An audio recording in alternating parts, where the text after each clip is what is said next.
우리 시대 최고의 질병은 제가 생각하기에 아마 암보다도 정신적 불안 증세, 뭔가 불안해하고 조급해하는 그런 증세들이 아닐까, 이런 생각이 문득 들었습니다.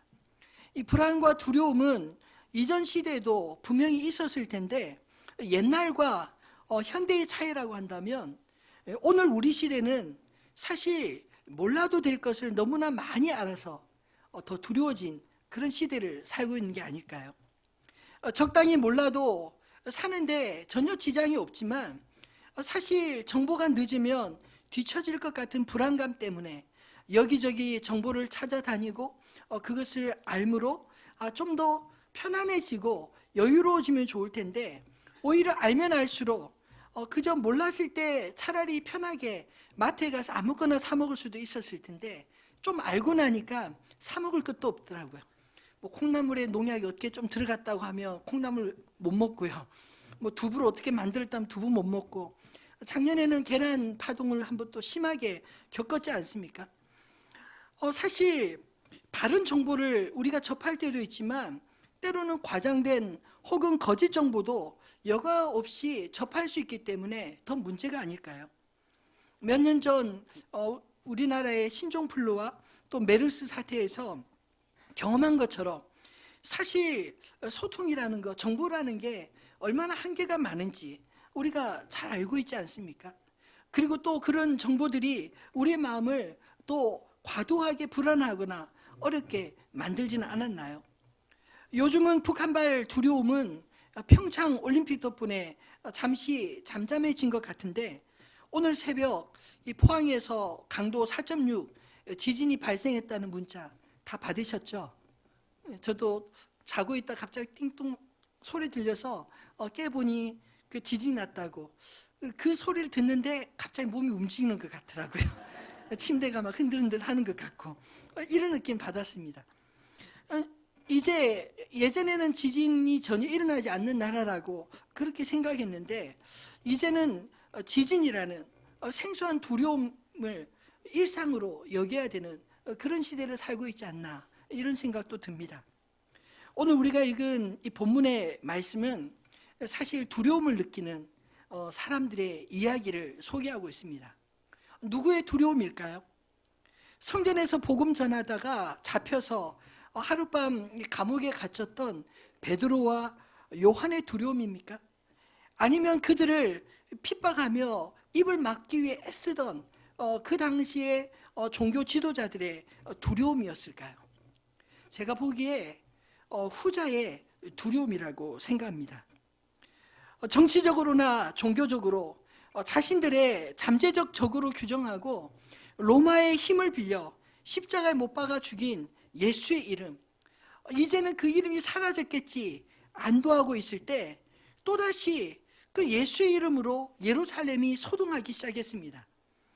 이번에는 날 때부터 걷지 못했던 사람, 그것도 나이가 40여세나 되던 그 성전 미문에 앉아서 지나가는 사람에게 동냥하던 그 사람이 예수의 이름으로 수많은 군중의 사람들이 보는 앞에서 갑자기 일어나 걷고 찬양하며, 그리고 그들을 낫게 해준 예수의 이름으로 전한 이 베드로와 요한을 붙잡고 그들로 하여금 예수의 이야기를 듣게 된 것입니다. 그래서 급하게 성전에서 소동을 일으킨다는 명목으로 그 베드로와 요한을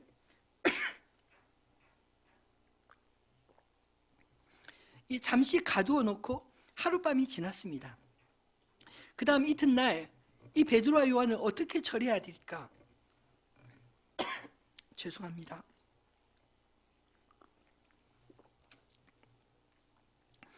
어떻게 처리해야 되나 논의하기 위해서 예수를 죽였던 그 무리들이 다시 모이게 된 것입니다.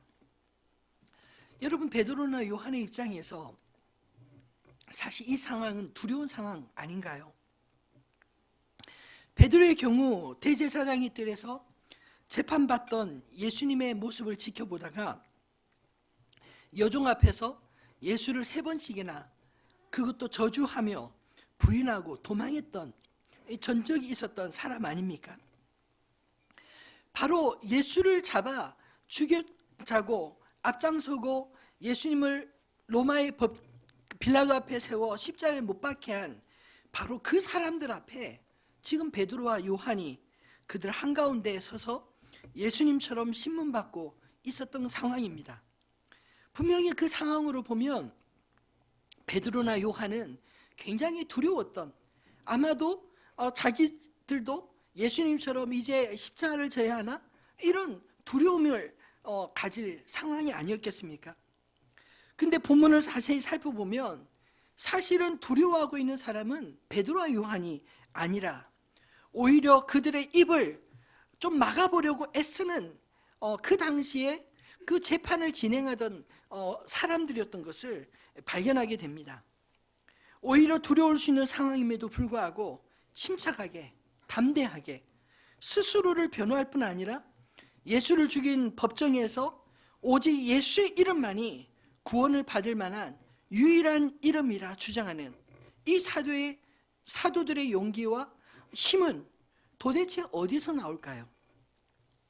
저는 오늘 이 말씀을 묵상하면서 세상 속에서 예수 믿는 자로 살아갈 우리들의 힘, 우리들의 용기가 어디에서 나오는지 오늘 본문을 통해 깨닫게 되길 주님의 이름으로 축원합니다.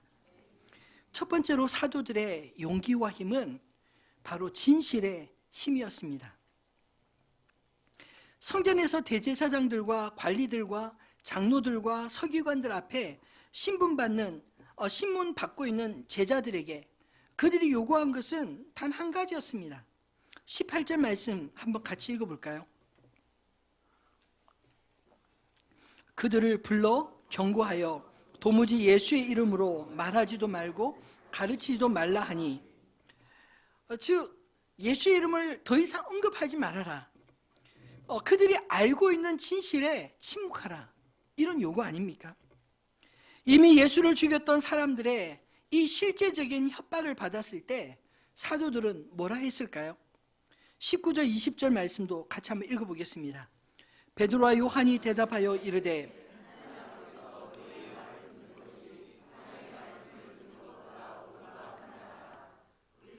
보고 들은 것을 말하지 아니할 수 없다 하니 아멘. 여러분 참 멋있지 않습니까?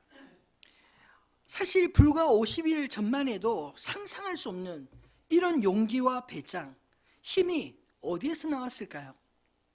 저는 이것이 바로 진실의 힘이라 믿습니다.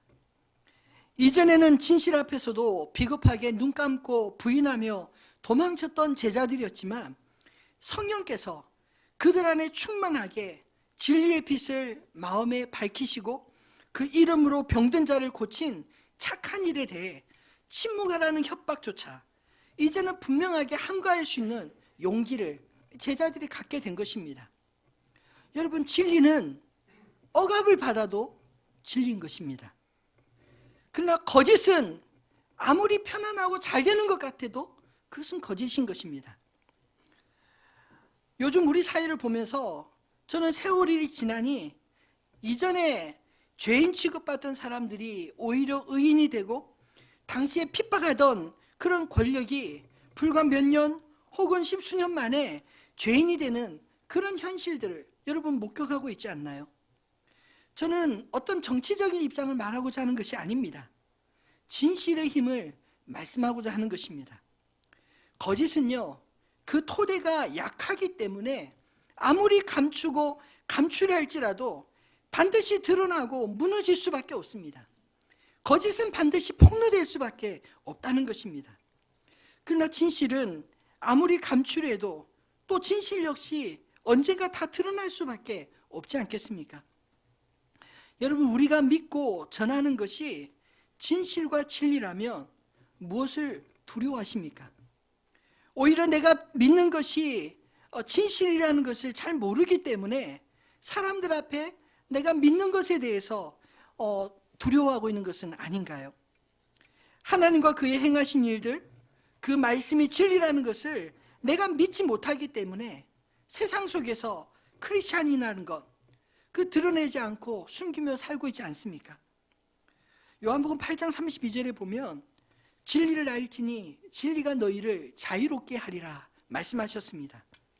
진리를 알고 진리 가운데 자유롭게 될 때 비로소 진리의 힘을 갖게 되는 줄 믿습니다. 진실에 침묵하라는 협박 속에서도 이 사도들이 당당할 수 있었던 것은 바로 진실을 아는 그 힘밖에 없었던 것입니다. 그렇다면 진리가 무엇인가요? 예수님은 요한복음 14장 6절에 내가 곧 길이요 진리요 생명이니 나로 말미암지 않고는 아버지께로 올 자가 없느니라 말씀하셨습니다. 여러분, 예수님을 바로 알면 그 속에 진리를 발견하게 될 줄 믿습니다. 저는 어렸을 적 성경이 진리라고 알았습니다. 성경 말씀을 읽어보면 하라 하지 말라, 이것이 우리 인생의 기준이 되고 그것이 진리다 이렇게 생각했는데 성경을 더 깊이 알아가면 알아갈수록 좀 혼란이 생겼어요. 왜냐하면 복음서에 보니까 그 당시에 성경을 잘 알았던 서기관들이나 바리새인들이 예수님과 끊임없이 충돌하고 예수님을 오히려 핍박하는 그런 희한한 일들이 일어나고 있더라고요. 예수님조차 그 당시에 성경을 잘 알고 그리고 그것을 가르치고 그대로 행하려고 했던 율법주의자들에 대해서 오히려 회칠한 무덤, 독사의 자식, 이런 어마어마한 그런 책망을 하시면서 그들과 함께하기는커녕 오히려 그들이 소외하였던 그런 죄인들과 그런 세리들과 오히려 함께하시고 그들에게 가까이 가시는 그런 희한한 모습이 사실은 복음서에 있지 않습니까? 왜 그럴까 참 많은 생각을 하며 성경을 보았습니다. 근데 제가 깨닫게 된 것이 무엇이었냐면 사실 성경이 누구에 대한 이야기인가? 하나님에 대한 이야기 아닌가요? 성경이 가르치는 그분이 누구인가를 우리가 말씀을 통해 알고 그분을 찾아야 되는데 그분은 보지 못하고 성경에서 하라는 거 잘하고 하지 말라는 거 하지 않으면 그것이 나의 의인 줄 착각하는 그런 사람들에 의해서 자기의 의에 가득 찬 사람들에게 하나님이 보이지 않더라, 이 사실을 깨닫게 된 것입니다.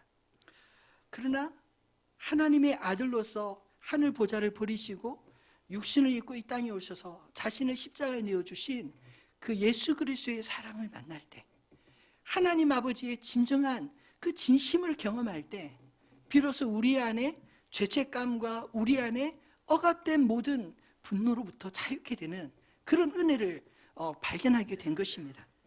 그래서 진리를 알지니 진리가 너희를 자유롭게 하라, 이 말씀은 예수님을 잘 알지니 예수님의 앵글로 이 성경을 보고 그 성경 말씀이 하나님께서 우리에게 들려주시는 그 사랑의 메시지라는 사실을 발견하게 될 때 비로소 우리 마음에 참 자유를 얻게 되는 줄을 깨닫게 된 것입니다.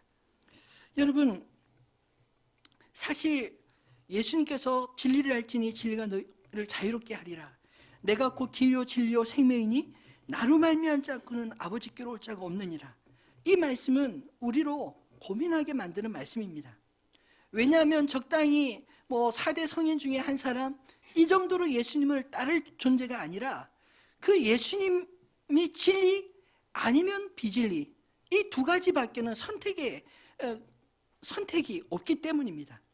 믿든지 믿지 않든지 예수님의 이 말씀은 우리에게 분명하게 촉구하고 있는 것입니다. 그럼에도 불구하고 우리는 이 말씀을 비껴갈 수 없습니다. 저는 확신합니다. 성경을 읽으며 예수님을 알면 알수록 오늘 12절에 베드로가 고백한 것처럼 다른 이로서는 구원을 받을 수 없나니 천하 사람 중에 구원을 받을 만한 다른 이름을 우리에게 주신 일이 없습니다. 이 말씀의 의미를 깨닫게 되시기를 바랍니다. 예수 안에서 우리는 우리를 지으신 창조주 하나님을 만나게 되며 우리를 위해 자신을 아낌없이 내어주신 사랑의 하나님을 만나게 되는 것입니다. 우리가 보지 못한 것을 보여주시기에, 들려주시기에 처음 말씀을 들을 때는 이게 무슨 말씀인가 의심이 들 때도 있지만 그 사랑과 만물을 창조하신 자의 지혜와 온 인류를 다 품을 넓은 그 가슴을 만날 때 진리, 그 자체이신 그분 안에서 우리가 자유롭게 됨을 경험하게 될 줄로 믿습니다. 두 번째로 사도들의 용기는 믿음의 힘이었습니다. 베드로와 요한이 왜 성전에 붙잡혔습니까? 7절 말씀처럼 신문하는 내용과 또 9절로 12절에 뒤이어 나오는 베드로의 대답을 들어보면 그 이유를 분명하게 알 수 있습니다. 너희가 무슨 권세와 누구의 이름으로 이 일을 행하느냐? 그렇게 물었을 때 이 베드로가 뭐라고 이야기합니까? 만일 병자에게 행한 착한 일에 대하여 이 사람이 어떻게 구원을 받았느냐고 오늘 우리에게 질문한다면, 너희와 모든 이스라엘 백성은 알라. 너희가 십자가에 못 박고 하나님이 죽은 자 가운데서 살리신 나사렛 예수 그리스도의 이름으로 이 사람이 건강하게 되어 너희 앞에 섰느니라. 비록 이전에는 예수를 부인하고 도망쳤던 제자들이었지만 예수님이 부활하시고 친히 그 사랑으로 다시 그 도망갔던 제자들을 찾아오셔서 만나주시고 용서하실 때 그들은 예수님을 온전한 사랑으로 다시금 만나고 믿을 수 있게 된 것입니다. 그런데 여러분, 아무리 내가 믿는다고 해도 그 믿음의 설득력을 가지려면 믿음의 증거가 있어야 되지 않겠습니까? 오늘 본문에서 사도들을 협박했던 자들조차 그들을 비난할 수 없었던 것, 부정할 수 없었던 것은 그들의 주장을 뒷받침할 증거로 바로 그들 옆에 나사렛 예수의 이름으로 병이 나은 사람이 서 있었던 것입니다. 더욱이 그 현장에 있었던 사람들의 남자의 수가 5,000명 이상이나 되었다고, 또 그 사람들이 예수를 믿게 되었다고 사절에서 말하고 있는 것을 보면 이 대제사장들로서도 이제 제자들을 어찌할 수 없는 지경이 된 것입니다. 오늘 본문을 보면 그 상황을 14절에 비난할 말이 없는지라 하였고, 또 16절에는 우리도 부인할 수 없는지라 말하고 있지 않습니까? 비록 그들이 예수를 싫어했어도 일어난 사건 그 자체를 없는 것으로 볼 수 없었기에 믿음의 증거 앞에서는 자신들도 부정할 수 있는 논리를 만들 수가 없었던 것입니다. 그래서 그들이 할 수 있는 것이라고 제자들에게 더 이상 예수의 이름을 말하지 말고 예수의 이름으로 아무것도 하지 마라, 이렇게 협박하고 놓아줄 수밖에 없었다 말하지 않습니까? 저는 믿는 우리에게 이런 힘이 있어야 될 줄로 믿습니다. 베드로는 이 사실을 그의 서신에서 다시 한번 힘주어 강조하고 있습니다. 베드로전서 2장 12절 말씀입니다. 너희가 이방인 중에서 행실을 선하게 가져 너희를 악행한다고 비방하는 자들로 하여금 너희 선한 일을 보고 오시는 날에 하나님께 영광을 돌리게 하려 함이라. 여러분, 오늘날 교회와 성도들 이런 믿음이 있어야 하지 않을까요? 저는 한국 교회가 힘을 잃고 사람들에게 무시를 당하고 성도들이 자신의 처한 상황에서 예수 믿는다고 그렇게 담대하게 말하지 못한 그런 부끄러움을 갖게 된 것은 사실 우리가 선한 일을 하기 때문이 아니라 세상과 다를 바 없는 온갖 문제들이 교회 안이나 우리 자신들 안에 일어나기 때문에 우리가 예수 믿는다고 담대하게 말하지 못하고 있는 것은 아닐까요? 여러분, 우리가 잘못하면 하나님도 욕먹는다는 사실을 기억하시기 바랍니다. 마치 자식이 잘못하고 문제를 일으키면 부모는 늘 죄인의 심정으로 살지 않습니까? 저는 교회를 개척하면서 그런 마음이 참 많이 들었습니다. 오늘날 이 시대에 주님은 한국교회에서 어떤 모습일까? 이 한국 사회에서 주님은 어떤 모습일까? 마치 죄인의 심정 같은 그런 모습이 아닐까? 참 하나님 우리 교회부터라도 정말 주님의 마음을 시원케 하는 효자 같은 교회, 그렇게 되었으면 좋겠다, 이런 마음이 참 많이 들었습니다. 여러분, 자식은요, 그 부모의 이름을 그 자식들은 가지고 태어나기 때문에 자식이 잘하면 부모가 영광을 받고 자식을 잘못하면 부모가 욕을 먹듯이 저는 교회와 성도는 하나님이 친히 자신의 이름을 맡긴 곳이기 때문에, 자신의 이름을 준 하나님의 백성들이기 때문에 우리가 착한 일을 하면 주님 영광 받으시지만 우리가 소금이 돼 마치 이런 소금처럼 세상에 아무런 영향을 끼치 못하면 발로 밟히는 그런 존재밖에 되지 못한다는 사실을 기억하시기를 바랍니다. 예수님이 십자가에서 죽는 모습을 보며 도망했던 이 제자들이 왜 이렇게 용감해졌습니까?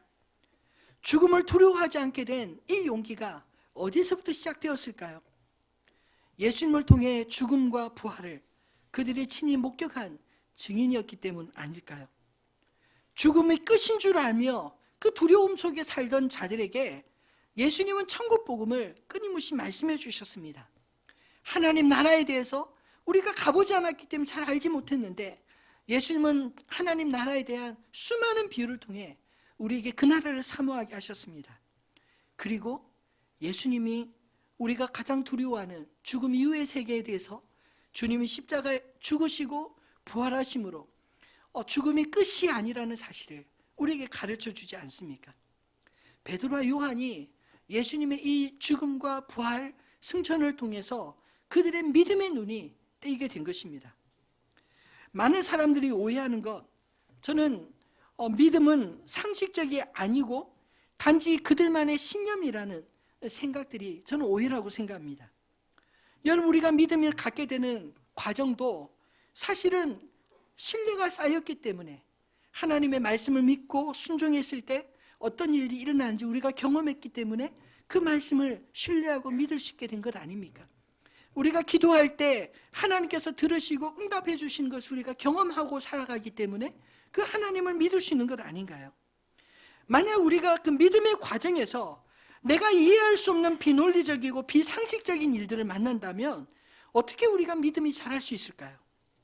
하나님의 말씀이 아무 능력이 없다면 어떻게 믿어지겠습니까? 저는 하나님의 말씀은 그분의 이름의 권위와 인격이 담긴 말씀이기 때문에, 진리이기 때문에 그 말씀은 성령 안에서 반드시 이루어지는 줄 믿습니다. 그리고 그 증거들을 우리가 확인할 때 믿음을 갖게 되는 것입니다. 사도 바울도 로마서 1장 16절로 17절에 자신의 믿음과 복음을 이렇게 말하고 있습니다. 한번 같이 읽어볼까요? 내가 복음을 부끄러워하지 아니하노니 이 복음은 모든 믿는 자에게 구원을 주시는 하나님의 능력이 됨이라. 먼저는 유대인에게요 또한 헬라인에게로다. 복음에는 하나님의 의가 나타나서 믿음으로 믿음에 이르게 하나니 기록된 바 오직 의는 믿음으로 말미암아 살리라 함과 같으니라. 아멘. 오늘 저와 여러분도 우리를 구원한 복음과 하나님을 향한 믿음을 부끄러워하지 않고 사람들 앞에서 담대한 믿음의 사람으로 살아가는 저와 여러분 되시기를 주님의 이름으로 축원합니다. 말씀을 맺겠습니다. 여러분, 거짓 앞에서 겁먹지 마시기 바랍니다. 사단은 거짓의 아비로서 그의 능력이라는 것은 거짓말을 하고 그 거짓말을 믿고 그 거짓말 때문에 불안하고 두렵고 그리고 죄를 짓게 만드는 그런 힘을 행사할 뿐입니다.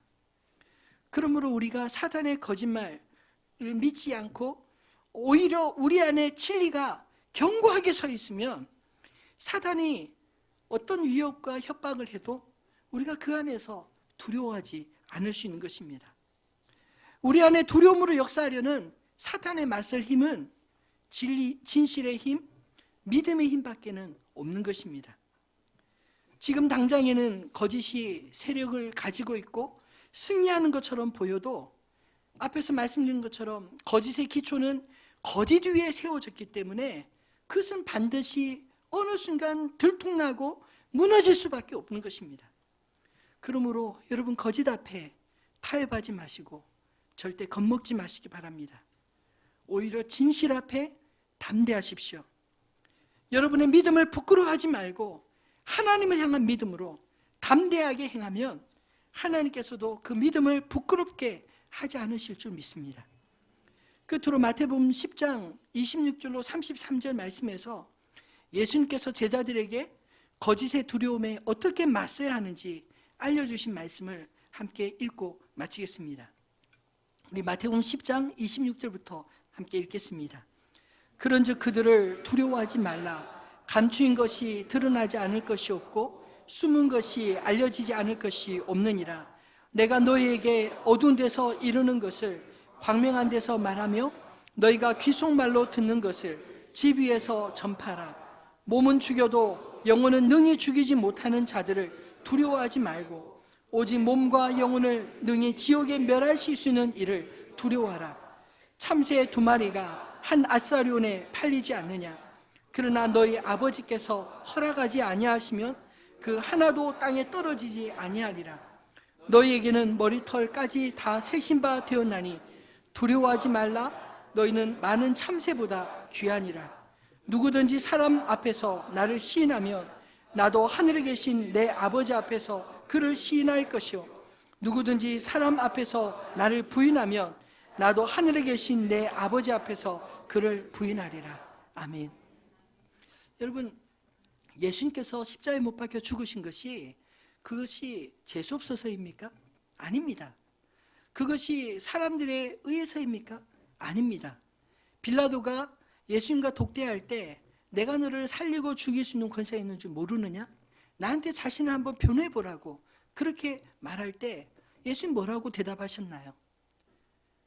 그 권세조차 주님이 하나님께서 주셨기 때문이라고 말하지 않습니까? 자신에 대해서는 어떤 말도 변명하지 않았습니다. 왜냐하면 예수님은 이 땅에 우리의 죄를 위하여 십자가를 지시기 위해 오셨기 때문입니다. 여러분, 우리가 믿음으로 살 때 때로는 우리가 원치 않는 그런 핍박과 원치 않는 어려움을 당할 수도 있습니다. 그럴지라도 여러분 진실 앞에 당당하시기 바랍니다. 왜냐하면 그런 일을 통해서 하나님이 행하실 일들이 있기 때문입니다. 중요한 것은 하나님은 아신다는 것입니다.